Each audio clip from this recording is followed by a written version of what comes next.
Un programa periodístico que procura ampliar y ventilar a fondo noticias y acontecimientos de gran interés para todos.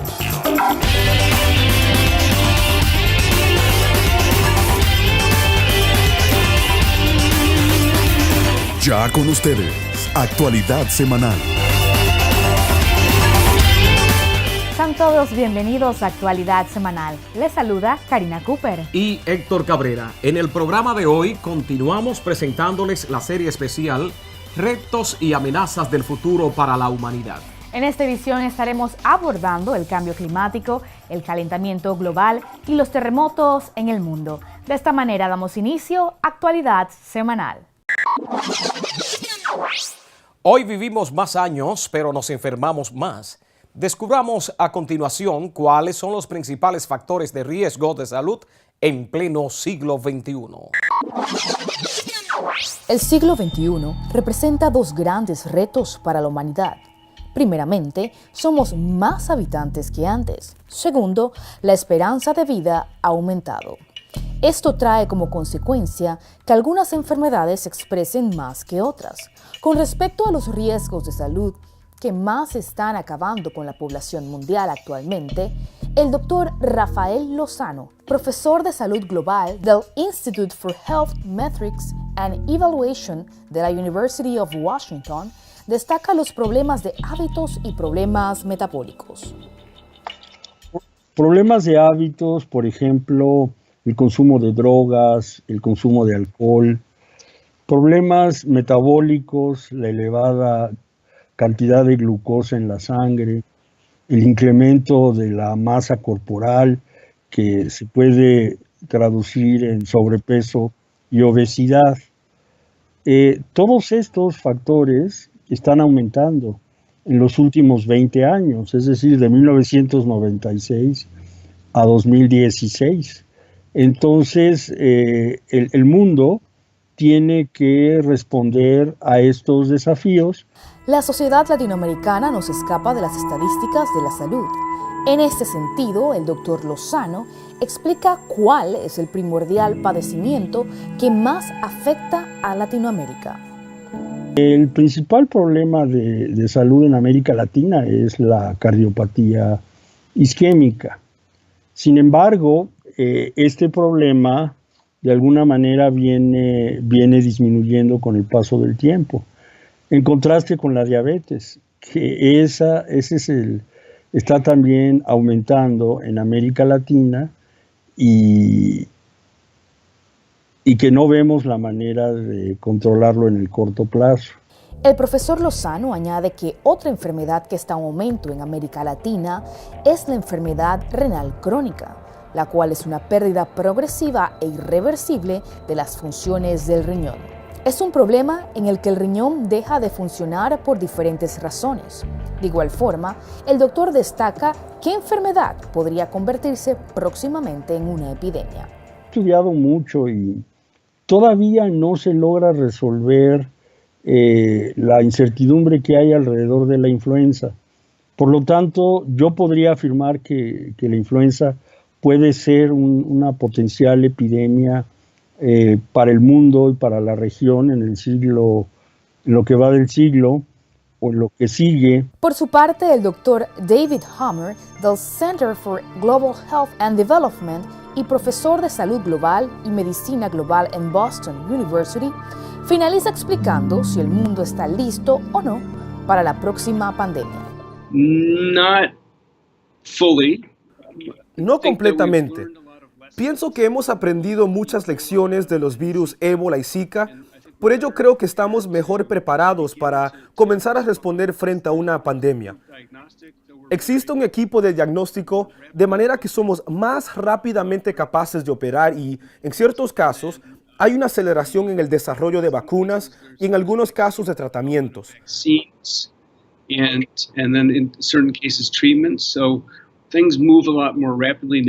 De modo que las cosas se mueven mucho más rápido que hace 10 o definitivamente 20 años.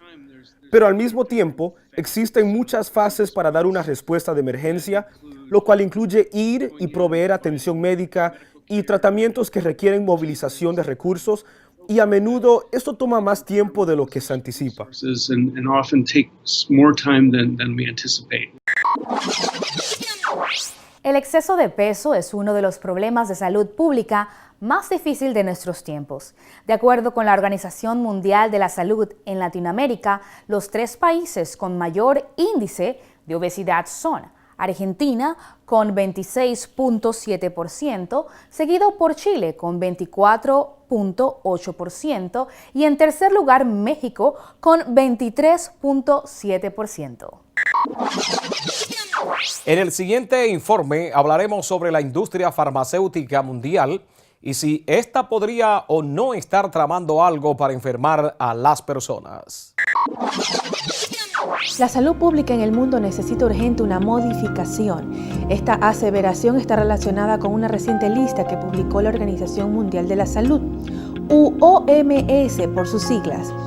Esta nómina la divide en 3 categorías según la urgencia de la necesidad de nuevos antibióticos. Pueden ser críticas, alta y de prioridad media. El grupo más censurado representa una amenaza en los hospitales, hogares de ancianos, pacientes y en catéteres de sangre. Tenemos con nosotros a Daniela Bagossi, manager de Medicina Esencial y Productos de la Organización Mundial de la Salud, en Ginebra. Dicha organización publicó una lista de bacterias resistentes a los fármacos que amenazaba a la humanidad. Esta publicación la hizo recientemente. Amplíeme esto, Bagossi. Bueno, publicamos esta lista es una lista de 12 familias de patógenos o de infecciones, digamos, que se están volviendo resistentes a los antibióticos. Y entonces el mundo en realidad necesita nuevos antibióticos para poder enfrentarse a estas infecciones, algunas de las cuales son incluso mortales. Y entonces hemos desarrollado esta lista para señalar o indicar a la industria farmacéutica dónde necesitamos que haya investigaciones y desarrollo de nuevos medicamentos, nuevos antibióticos. ¿Qué está haciendo la Organización Mundial de la Salud para presionar a las compañías farmacéuticas en el mundo? Bueno, nosotros trabajamos sobre todo con los países y aconsejamos a los países de presionar a las compañías farmacéuticas de hacer investigación y desarrollo de medicamentos que verdaderamente se necesitan, porque hay mucho dinero que se gasta en medicamentos, digamos, lifestyle, que no se necesitan, o en hacer copias de medicamentos que ya existen, en vez de mirar verdaderamente y ver dónde necesitamos nuevos medicamentos. Hay un montón de enfermedades, sobre todo en países tropicales, países pobres, que nunca han sido estudiadas o investigadas, y entonces no hay medicamentos, no existen medicamentos para estas enfermedades, por ejemplo. Y nosotros trabajamos mucho con los países para presionar a la industria y también trabajamos y dialogamos con la industria, tratamos de indicar cuáles son las enfermedades más importantes a nivel de salud. Pareciera que entre tener una buena salud y mejoría del paciente, más pesan las ganancias de la industria farmacéutica. No, yo no creo en eso. Creo que no hay una intención de este tipo. Lo que pasa es que la industria trabaja para ganar dinero, es un business. Es por eso que necesitamos a la Organización Mundial de la Salud, por ejemplo, a las Naciones Unidas en general, para que se recuerde que el mundo sí, claro, hay la globalización, hay industrias, hay la economía, hay dinero, pero que la cosa fundamental son los seres humanos. ¿Sabía usted que la prescripción de medicamentos son la tercera causa de muertes por los efectos secundarios? Esto detrás de enfermedades cardiovasculares y el cáncer. Por si fuera poco, la industria mundial farmacéutica es el tercer sector rentable en la economía universal, luego del armamentismo y el narcotráfico. Datos inquietantes y alarmistas. Los virus genéticamente modificados y otros temas más adelante después de la pausa. Ya regresamos con Actualidad Semanal. Ya con ustedes, Actualidad Semanal. ¿Qué es un virus genéticamente modificado? La respuesta de los expertos enseguida. La palabra virus se asocia con dolor y contagio. Y es que la mayoría de las personas saben que los virus son la causa de un gran número de enfermedades, pero estos no siempre son dañinos, sobre todo si previamente se han modificado para conseguir que realicen funciones positivas. En ese sentido, el doctor e investigador Jorge Olmos Soto explica en qué consisten los virus genéticamente modificados y con qué propósito se producen. En principio, un virus no es un organismo vivo. Depende de los otros organismos como bacterias, hongos, células humanas para poder dividirse, para poder generar más virus. Mira, por ejemplo, hay enfermedades en las cuales se aplican virus, ¿sí? Para poder, un virus atenuado, o un virus que lo matamos, vamos a decir de esta manera, un virus que lo atenuamos o lo matamos para utilizarlo como vacuna. Son las vacunas que se utilizan en la actualidad, aún se utilizan en la actualidad. Entonces, un virus genéticamente modificado se le mete una mutación para que haga el cambio o para que genere la resistencia a él mismo. Cuando es un virus patógeno, nosotros lo modificamos genéticamente y le metemos un cambio y hacemos que el virus genere anticuerpos o genere resistencia contra él mismo cuando vuelve a entrar. En la actualidad es muy complicado matar células tumorales porque no entran los fármacos a ellas. Sin embargo, los virus modificados pueden destruir células cancerosas. Pero para explicar cómo se logra esto, primero es necesario entender la razón por la cual es difícil destruir a este tipo de células. Cuando las células tumorales ya están unidas a un tejido donde no se generaron, por ejemplo, si es cáncer de mama, se genera la célula tumoral en la mama, pero lo que mata a la persona en realidad es que esas células se van pulmón o hueso principalmente. Cuando esas células ya están en pulmón o en hueso, cambian su morfología. Ya no son iguales a las células que salieron del tejido de mama. Entonces, cuando ya hicieron metástasis y que están generando el tumor en el pulmón o en el hueso, no aceptan el tratamiento. Son muy resistentes a los químicos y a los medicamentos y a la radiación también. El investigador señala que la solución es crear un virus genéticamente modificado que tenga en su superficie la manera de reconocer a esas células. Y a nosotros ese virus, que por fuera es proteína y por dentro es material genético, le ponemos afuera una manera de reconocer a las células tumorales y adentro le metemos el fármaco, ¿sí? Nosotros podemos usar ese virus como una molécula que va a llevar adentro el fármaco. Entonces va a reconocer a las células de cáncer, va a entrar a la célula, va a dejar el fármaco adentro de la célula y esa es la manera en que la puede matar a la célula tumoral. Ahorita en la actualidad es muy complicado matar células tumorales porque no entran los fármacos. Algunas personas piensan que los diferentes tipos de virus modificados podrían ser un problema de contención en un entorno de laboratorio, es decir, que se pudiera comenzar un brote que se propague al resto de la humanidad. Ante esto, Rodolphe Berango, profesor asociado en el Departamento de Alimentos, Bioprocesamiento y Ciencias de la Nutrición del Estado en North Carolina State University, concluye aclarando cuál es la realidad. Creo que hay mucha información incorrecta y paranoia allá afuera entre el público, en donde las personas están nerviosas con el uso de la palabra virus y que los virus van a venir y eliminar o erradicar la raza humana o especies de interés. Las personas tienen que recordar que cualquier persona que recibe un virus tiene un huésped muy específico y el virus solo puede atacar a su huésped. De modo que en el caso de los virus que se han mencionado, los huéspedes de esos virus no son humanos. Los huéspedes de estos virus son bacterias que tratamos de eliminar y erradicar. De esta manera, si se busca liberar el virus en cualquier lugar fuera del laboratorio, el único huésped que pudiera ser infectado por ese virus es una bacteria con un patrón determinado.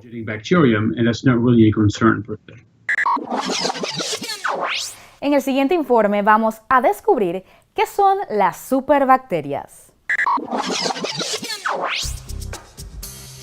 Los antibióticos son medicamentos que combaten las infecciones bacterianas. Usados correctamente, pueden salvar vidas, pero hay un creciente problema de resistencia a antibióticos. Esto ocurre cuando las bacterias mutan, se transforman y se vuelven capaces de resistir los efectos de un antibiótico. El uso de antibióticos puede llevar a la resistencia. Cada vez que toma antibióticos, las bacterias sensibles mueren, pero gérmenes resistentes pueden crecer y multiplicarse. Se pueden propagar a otras personas.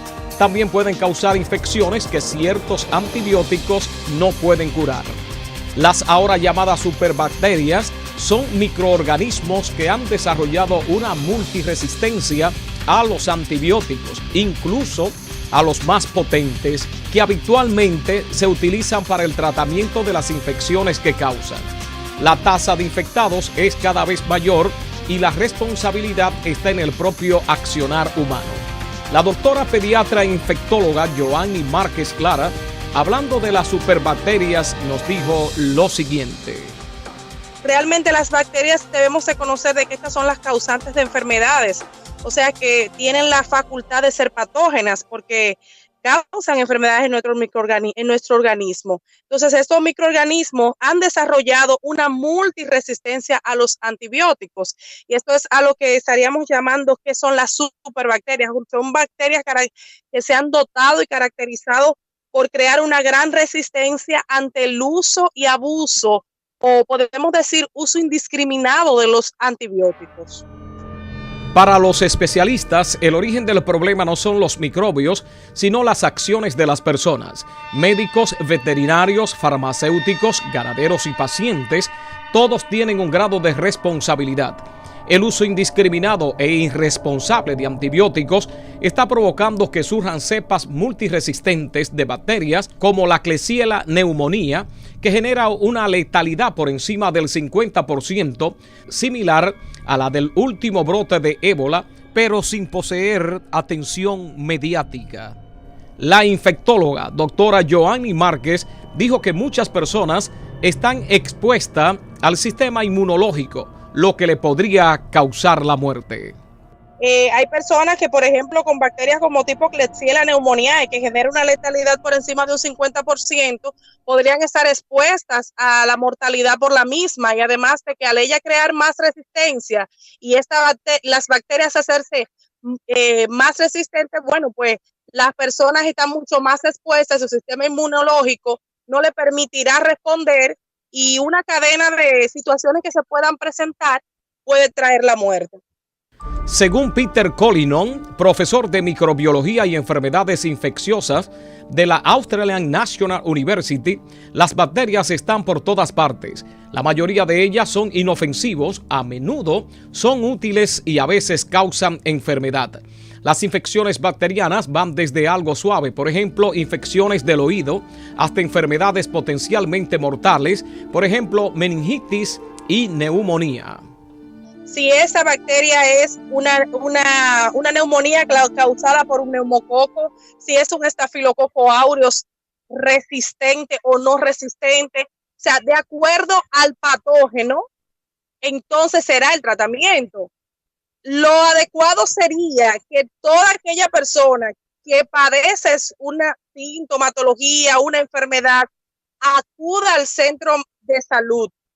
Un documento de la Organización Mundial de la Salud resume las graves realidades que ya están afectando la salud del mundo. Entre ellas, la resistencia a los antibióticos constituye actualmente una de las mayores amenazas para la salud mundial, principalmente con el problema de automedicarse. De que no podemos automedicarnos, que tenemos por regularidad de llevar a conciencia este término. ¿Por qué? Porque hay bacterias que si usted va al médico y acude tempranamente y oportuno, usted se va a dar cuenta que con antibióticos de primera generación, con antibióticos simples, usted puede tratarse. Las infecciones causadas por las bacterias se tratan generalmente con antibióticos. Estos medicamentos milagrosos han salvado incontables vidas. Al volver, les diremos qué conexión existe entre las enfermedades y las profecías bíblicas. Ya regresamos con Actualidad Semanal. Ya con ustedes, Actualidad Semanal. Según un reciente estudio de la Agencia Internacional para la Investigación del Cáncer de la Organización Mundial de la Salud en América Latina, los hombres tienen una incidencia hasta el 60% mayor de todos los cánceres que las mujeres, excepto en Ecuador, Perú y México. La Guyana Francesa, Brasil y Uruguay registran la mayor incidencia de todos los tipos de cáncer entre hombres, y Brasil y Uruguay y Argentina entre mujeres. La Biblia nos habla de las enfermedades relacionadas al fin de los tiempos. Más información en el siguiente informe. La Biblia predice muchas señales que culminarían en los últimos días. Iban a haber enfermedades mortales que la Biblia llama pestilencias. Serían frecuentes, Mateo 24:7, Apocalipsis 6:8. Enfermedades tales como el SIDA, ébola, el virus Hanta, dengue, virus del Nilo, cáncer, etc. Aunque irónicamente hace pocas décadas, algunos científicos predecían que los avances de la medicina podrían erradicar todas las enfermedades mortales. La Biblia es un libro de vida. Ningún otro texto o colección literaria tiene una aplicación tan amplia a tantos aspectos de la vida. La buena salud se relaciona con la vida, así que no debería sorprendernos que la Biblia contenga principios referidos precisamente a la salud. Menciona varias enfermedades como la lepra, igualmente la hidropesía, que es edema, y las enfermedades estomacales. El capítulo 11 de Levítico hace patente que las enfermedades pueden transmitirse mediante insectos, roedores y, lo que es más importante, agua contaminada. Esto confirma indirectamente el principio de que los microorganismos son los causantes de las enfermedades y demuestra que la Biblia se adelantó milenios a los descubrimientos de científicos como Leeuwenhoek Hook en el 1683 o Pasteur, siglo XIX. Lo mismo podría decirse de la cuarentena prescrita en el capítulo 13 de Levítico para los casos de lepra. Sin embargo, las cantidades masivas de antibióticos no han podido acabar con la exposición continua a enfermedades contagiosas que portan las moscas, los mosquitos y los caracoles, la principal causa de muerte en todo el mundo. En el mundo actual, cada vez más interconectado, aparecen a un ritmo sin precedentes nuevas enfermedades que en muchos casos pueden atravesar rápidamente fronteras y propagarse. Desde 1967 se ha identificado al menos 39 agentes patógenos nuevos, entre ellos el VIH y los causantes de la fiebre hemorrágica del ébola, la fiebre de Marburgo, otras amenazas existentes desde hace siglos, como gripes pandémicas, paludismo y tuberculosis, siguen amenazando la salud debido a una combinación de mutaciones, resistencia creciente a los medicamentos antimicrobianos y sistemas de salud frágiles. ¿Por qué entonces el actual incremento de enfermedades infecciosas? La respuesta más sencilla se encuentra en la Biblia. En una de sus profecías más famosas, Jesucristo habló de las señales que precederían su regreso, y una de ellas era la aparición de pestes y enfermedades a escala global, según Mateo 24, 3, 8 y Lucas 21, 11. Los brotes de enfermedades y epidemias son el resultado de que la humanidad se haya alejado tanto de Dios. Cuando Dios sacó a Israel de Egipto, les dijo que podrían evitar la maldición de las enfermedades si guardaban su ley y estatutos en Éxodo 15:26. Por otro lado, la desobediencia tendría consecuencias, incluyendo brotes de enfermedades. Deuteronomio 28:15, 21:22 y 27:28. Los israelitas, como todos los seres humanos, antes y después de ellos, desobedecieron a Dios y actualmente la humanidad sigue cosechando las consecuencias del pecado. Toda la humanidad está lejos de Dios y es vulnerable a los estragos de las enfermedades. Afortunadamente no será así para siempre cuando Cristo regrese y el reino de Dios se establezca en la tierra. Amigos, hemos llegado a la parte final de Actualidad Semanal, pero antes de irnos, cabe resaltar que por el pecado de la humanidad, esta es vulnerable a los estragos de las enfermedades. Afortunadamente no será así para siempre, y es que cuando Cristo regrese y el reino de Dios se establezca en la tierra, los humanos finalmente se reconciliarán con su Creador. Y recibirán las bendiciones de vivir en su camino, incluyendo la buena salud y un mundo libre de enfermedades. Amigos, esto es todo en Actualidad Semanal. Los invitamos la próxima semana a sintonizar una nueva edición de este programa. Se despide de ustedes Héctor Cabrera y Karina Cooper. Muchas bendiciones. Un programa periodístico que procura ampliar y ventilar a fondo noticias y acontecimientos de gran interés para todos.